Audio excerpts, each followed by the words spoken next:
জাপানের এক ছোট্ট শহরে আতারু নামের এই ছেলেটি থাকে তার মায়ের সাথে। ছেলেটি জব করে অনলাইন মার্কেটিং এজেন্সিতে, কিন্তু তার জবটা চলে যায়।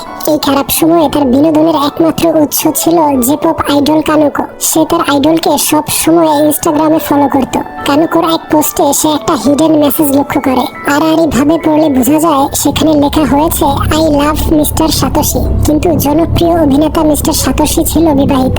আতারুর কাছে বিষয়টা সন্দেহজনক মনে হয়, তাই সে অনুসন্ধান শুরু করে এবং কিছুক্ষণের মধ্যেই পর্যাপ্ত তথ্য প্রমাণ পেয়ে যায়। প্রথমত, কানুকো এবং সাতোশি একটা গান গেয়েছিল। হয়তো এরপর থেকেই তাদের রিলেশন শুরু হয়েছে, কারণ তারা ইনস্টাগ্রামে একই দিনে একই চিড়িয়াখানার ছবি পোস্ট করেছিল।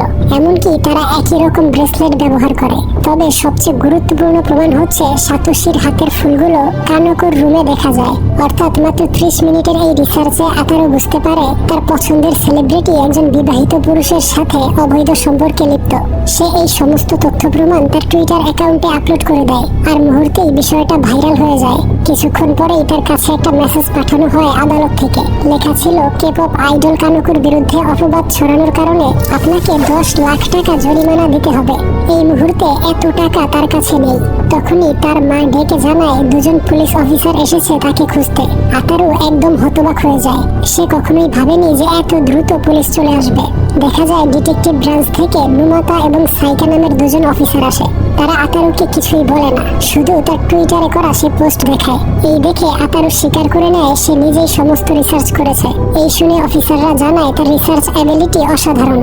একটা নিখোঁজ মেয়ের কেস তারা সলভ করতে পারছে না, এর জন্য আতারুর কাছে সাহায্য চায়। সে যদি রিসার্চ করে মেয়েটার কিডন্যাপ হওয়ার বিষয়ে পর্যাপ্ত তথ্য প্রমাণ দিতে পারে, তাহলে জে-পপ সেলিব্রিটি কানুকোর 10 লাখ টাকা জরিমানা দেয়া লাগবে না। আতারুর মাও চাইছিল তার বেকার ছেলেটা যেন এই কাজটা করে, তাই রাজি হওয়া ছাড়া আর কোনো উপায় ছিল না। নিখোঁজ হওয়া মেয়েটার নাম ফুজিয়ামা। সে একটা ছোটখাটো জে-পপ গ্রুপের মেম্বার। কয়েকদিন আগে তাদের কনসার্ট চলাকালীন সময়ে যখন লাইটিং ট্রানজিশন হয়, অর্থাৎ লাইট বন্ধ হয়ে আবার অন হবে, এর মধ্যে তারা পজিশন চেঞ্জ করবে, কিন্তু লাইট অন হলে তাকে আর খুঁজে পাওয়া যায় না। আতারু এই ভিডিও ফুটেজটা বারবার দেখছিল। এক পর্যায়ে লক্ষ্য করে কিছু একটা গন্ডগোল আছে। ফুজিয়ামা কারো দিকে নজর রাখছিল কনসার্টের সময়। সেই দিকে ছিল ট্যাটু করা এক সন্দেহভাজন লোক। কারণ ফুজিয়ামা গায়েব হওয়ার সাথে সাথেই লোকটা কনসার্ট থেকে বেরিয়ে যায়। আতারু সেই কনসার্ট এরিয়ার সিসিটিভি ক্যামেরা চেক করে এবং গুরুত্বপূর্ণ একটা ক্লু পেয়ে যায়। ফুজিয়ামা কনসার্ট থেকে দৌড়ে বেরিয়ে গিয়েছিল। তখনই একটা গাড়ি এসে তাকে তুলে নিয়ে যায়। আতারু সেদিনের সিসিটিভি ক্যামেরাগুলো রিসার্চ করে সেই গাড়িটাকে ফলো করে। গাড়িটা এক পরিত্যক্ত ফ্যাক্টরিতে গিয়ে থেমেছিল। তার অ্যাড্রেস অফিসারদের জানায়। অফিসাররা সেই ফ্যাক্টরিতে এসে তদন্ত শুরু করে, আর পরিশেষে মেয়েটার ডেড বডি খুঁজে পায়। এই ঘটনায় আতারু প্রচন্ড ভয় পেয়ে যায়। সে জানিয়ে দেয় এই ধরনের সিরিয়াস কাজ সে করতে পারবে না, কিন্তু অফিসাররা চায় না এরকম একটা ট্যালেন্টেড ছেলেকে হাতছাড়া করতে। আর ফুজিয়ামার খুনিকে শনাক্ত করতে আতারুর সাহায্যের প্রয়োজন হবে, তাই তারা এক সুন্দরী অফিসারকে তাদের গ্রুপে অ্যাড করে। মেয়েটির নাম তোমাকো। মেয়েটাকে দেখতেই আতারু ইমপ্রেসড হয়ে যায়। সে ইনস্টাগ্রামে এই টাইপের কাউকে খুঁজে বেড়াচ্ছিল, আর অবশেষে ঠিক তেমনটাই পেয়ে গিয়েছে। তোমাকো জানায় সে আতারুর মতো ছেলেদেরকে পছন্দ করে, যারা খুবই স্মার্ট এবং ইনভেস্টিগেশনে দক্ষ। এই শুনে আতারু বাধ্য হয় তাদের সাথে কাজ করতে। সে আবারও লেগে পড়ে ফুজিয়ামার খুনিকে শনাক্ত করার জন্য। কিছুক্ষণের মধ্যেই সে আরেকটা ক্লু পেয়ে যায়। ফুজিয়ামার আইডল গ্রুপের এক মেম্বার একটা ছবি আপলোড করেছিল পার্টিতে গিয়ে।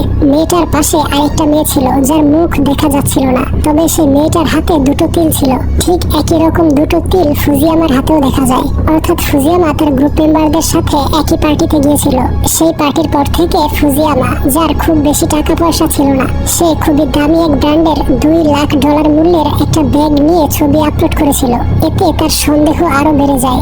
এরপর সে এবং অফিসার সাইকা মিলে ওই পার্টির আরো কিছু ভিডিও কালেক্ট করে। একটা ভিডিওতে ফুজিয়ামা এবং এক লোকের ঝগড়া হতে দেখা যায়। তবে যখনই লোকটা ঘুরে দাঁড়ায় তাকে দেখে তারা শকড হয়ে যায়, কারণ সেই লোকটা ছিল ডিটেকটিভ অফিসার নুমাতা। তখনই অফিসার নুমাতা গ্রুপে জয়েন করে আর বলে এই ইনভেস্টিগেশন এখানেই থামাতে হবে, আমরা ফুজিয়ামার খুনিকে ধরে ফেলেছি। তার কথায় অফিসার সাইকা খুবই অবাক হয়, কারণ অপরাধী ধরা পড়েছে। এই সম্পর্কে সে কিছুই জানে না, তাই সে ডিসাইড করে অফিসার নুমাতাকে ফলো করবে। ওইদিকে আতারু তার ইনভেস্টিগেশন চালিয়ে যাচ্ছিল এবং অবশেষে জানতে পারে কে ওই পার্টির অ্যারেঞ্জ করেছিল। লোকটার নাম ফুমিও। সে মূলত শহরের ধনী বয়স্ক লোকদের নিয়ে বিভিন্ন পার্টির আয়োজন করে থাকে, যেখানে কম বয়সী মেয়েদেরকে রাখা হয়। আর এই লোকটাই ফুজিয়ামাকে ওই দামি ব্যাগ গিফট করেছিল। সেই ব্যাগের ওয়েবসাইটে লেখা ছিল ব্যাগের সাথে কালো রঙের এই টাওয়ালটা গিফট করা হবে। তারপরের দিন ফুমিও ওই টাওয়ালের ছবি আপলোড করে, অর্থাৎ ফুমিও হচ্ছে ফুজিয়ামার সুগার ড্যাডি। এই ইনফরমেশন জানাতে সে অফিসার সাইকাকে কল করে। তবে সাইকা তখন অফিসার নুমাতাকে ফলো করে এক জঙ্গলে চলে আসে। দেখতে পায় নুমাতাকে মেরে ফেলা হয়েছে। তখনই আতারুকে অফিসার নুমাতা ভিডিও কল করে। আতারু অবাক হয়ে জিজ্ঞেস করে তার কোনো যমজ ভাই আছে কিনা। এই শুনে নুমাতার এক্সপ্রেশন চেঞ্জ হয়ে যায় এবং সে কল কেটে দেয়। পরবর্তীতে অফিসার সাইকা ইনভেস্টিগেট করে জানতে পারে জঙ্গলের মৃত লোকটা হচ্ছে পুলিশ অফিসার নুমাতা। তার মৃত্যুর পরে যে আতারুকে ভিডিও কল করেছিল সে হচ্ছে অন্য কেউ। লোকটা এআই ডিপফেক ফিল্টারের সাহায্যে চেহারা পরিবর্তন করে অফিসার নুমাতার চেহারা ধরে এসেছিল। তখন আতারু লক্ষ্য করে তোমাকেও খুব নার্ভাস হয়ে পড়েছে। জিজ্ঞেস করলে জানায় সে অসুস্থ। এই বলে সে কল কেটে দেয়। এরপরের দিন অফিসার সাইকা নুমাতার ল্যাপটপটি আতারুর কাছে নিয়ে আসে। তার ভেতরে ছিল কিছু ভিডিওতে নুমাতা বলে ফুজিয়ামা ছিল আমার গুপ্তচর, যার সাহায্যে মিস্টার ফুমিওর অন্যায় অপরাধের বিভিন্ন তথ্য সংগ্রহ করতাম। ফুমিও হচ্ছে অপরাধ জগতের গডফাদার, আর সে হয়তো আমার বিষয়ে জেনে গিয়েছে। ভিডিওটা দেখে আতারুর কিছু স্মৃতি মনে পড়ে। ছোটবেলায় আতারু এবং ফুমিও ছিল ক্লাসমেট। প্রায় সময়ই সে আতারুকে নিয়ে হাসি ঠাট্টা করত। একদিন রাস্তা থেকে ময়লা নিয়ে ফুমিও তার মাথায় ছুঁড়ে মারে আর তাকে নোংরা আতারু বলে ডাকে। এরপর থেকে সব বন্ধুরা তাকে নোংরা আতারু বলেই ডাকতো। এই জন্য সে অন্য স্কুলে চলে গিয়েছিল। তবে সে কখনোই ফুমিওকে ক্ষমা করেনি। এরপর আতারু আবারও রিসার্চ শুরু করে। সে দেখে ফুমিওর ব্যবহৃত সকল গ্যাজেটগুলো ছিল টেইকো নামক একটি কোম্পানির। এই দেখে আতারুর মনে পড়ে অফিসার নুমাতা তার ভিডিওতে এই কোম্পানি সম্পর্কে বলেছিল। সে বলেছে টেইকো কোম্পানিতে ভিজিট করতে যাবে, কারণ এই কোম্পানিটা দেশের জন্য খুবই বিপজ্জনক। তখন সাইকা ফোন করে জানায় সে টেইকো কোম্পানির দিকে যাচ্ছে, কারণ সেও নুমাতার ভিডিওটা দেখেছিল। এরপর আতারু যখন ওই কোম্পানি সম্পর্কে রিসার্চ করছিল তখন একটা ভিডিওতে দেখে টেইকোর ফ্যাক্টরিতে ঢুকছে ট্যাটু করা সেই লোকটা। এরপর সে আসল তথ্য জানতে পারে কোম্পানিটা ইলেকট্রনিক্স প্রোডাক্ট তৈরি করত সবাইকে দেখানোর জন্য। মূলত কোম্পানিটি আসলে তৈরি করে অত্যাধুনিক অস্ত্র যা বিদেশে পাচার করা হয়, আর সে কোম্পানির আসল মালিক হচ্ছে ফুমিও। তখন অফিসার সাইকা কল করে। তাকে খুব নার্ভাস মনে হয়, তাই আতারু কলটা রেকর্ড করে রাখে। সাইকা জানায় এই কেসটা তার বস হ্যান্ডেল করবে। তার বস আতারুর বাড়িতে লোক পাঠাবে নুমাতার ল্যাপটপ আনার জন্য, যে ল্যাপটপের মধ্যে ছিল ফুমিওর বিরুদ্ধে কিছু তথ্য প্রমাণ। কথা শেষ করে সে ওই রেকর্ড করা ক্লিপটা ভালোভাবে অ্যানালাইজ করে। জুম করে দেখে কেউ একজন সাইকার দিকে পিস্তল ধরে রেখেছে, আর অন্যদিকে একটা মেশিনের কোড নাম্বার দেখা যাচ্ছে। সেই কোড নাম্বার সার্চ করতেই সে ওই জায়গার লোকেশন পেয়ে যায়। কিছুক্ষণ পরেই ট্যাটু করা সেই লোকটা তার বাড়িতে আসে ল্যাপটপ নেওয়ার জন্য। তবে আতারু তার খেলনার সাহায্যে লোকটাকে আহত করে ফেলে। এরপর বেরিয়ে পড়ে সাইকাকে বাঁচানোর জন্য। তার মা তখন অফিসে ছিল। তাকে ফোন করে বলে আমাকে একটা সাহায্য করতে হবে।